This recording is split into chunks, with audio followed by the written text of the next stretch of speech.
യെശയ്യാ അധ്യായം 23. സോറിനെക്കുറിച്ചുള്ള പ്രവാചകൻ. തർശീശ് കപ്പലുകളെ മുറിയിടുവിൻ, ഒരു വീട് ശേഷിക്കാതെ വണ്ണവും പ്രവേശനമില്ലാതെ വണ്ണവും അത് ശൂന്യമായിരിക്കുന്നു. കിത്തീം ദേശത്ത് വെച്ച് അവർക്ക് അറിവ് കിട്ടിയിരിക്കുന്നു. സമുദ്രതീര നിവാസികളെ മിണ്ടാതിരിക്കും. സമുദ്രസഞ്ചാരം ചെയ്യുന്ന സീദോന്യ വർത്തകന്മാർ നിന്നെ പരിപൂർണയാക്കിയല്ലോ. വലിയ വെള്ളത്തിന്മേൽ സീഹോർ പ്രദേശത്തെ കൃഷിയും നീലനദിയിലെ കൊയ്ത്തും അതിന് ആദായമായി വന്നു. അത് ജാതികളുടെ ചന്തയായിരുന്നു. സീദോണിൽ ലജ്ജിച്ചു കൊള്ളുക, എനിക്ക് നോവ് കിട്ടിയിട്ടില്ല, ഞാൻ പ്രസവിച്ചിട്ടില്ല, ബാലന്മാരെ പൂറ്റിയിട്ടില്ല, കന്യകന്മാരെ വളർത്തിയിട്ടുമില്ല എന്ന് സമുദ്രദുർഗം തന്നെ പറഞ്ഞിരിക്കുന്നു. സോറിൻ്റെ വർത്തമാനം മിസ്രൈമിലെത്തുമ്പോൾ അവർ ആ വർത്തമാനത്താൽ ഏറ്റവും വ്യസനിക്കും. തർശീശിലേക്ക് കടന്നു ചെല്ലുവിൻ, സമുദ്രതീര നിവാസികളെ മുറിയിടുവിൻ.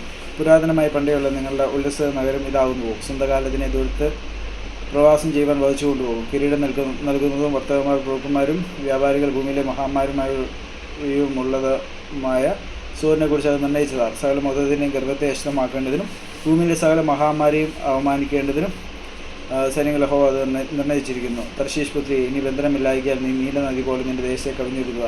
അവൻ സമുദ്രത്തിന്മേൽ കൈ നീട്ടി രാജ്യങ്ങളെ നടുക്കിയിരിക്കുന്നു. യഹോവ കനാനെക്കുറിച്ച് അതിൻ്റെ കോട്ടകളെ നശിപ്പിക്കാൻ കൽപ്പന കൊടുത്തിരിക്കുന്നു. ബലാൽക്കാർ അനുഭവിച്ച കന്യകയായ സീദോൻ പുത്രി, ഇനി നീ ഉല്ലസിക്കുകയില്ല.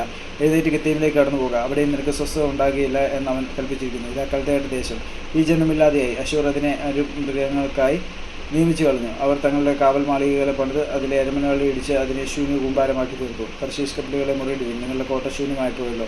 അന്നാളിൽ സോർ ഒരു രാജാവിൻ്റെ കാലത്തിനൊത്ത് 70 സംവത്സരത്തേക്ക് മറന്നു കിടക്കും.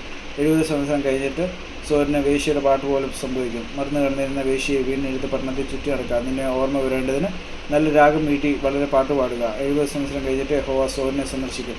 അപ്പോൾ അത് തൻ്റെ ആദായത്തിനായി തിരിഞ്ഞ് ഭൂമിയിലെ സകല ലോകരാജ്യങ്ങളോടും വേശ്യാവൃത്തി ചെയ്യും. എന്നാൽ അതിൻ്റെ വ്യാപാരവും ആദായവും യഹോവയ്ക്ക് വിശുദ്ധമായിരിക്കും.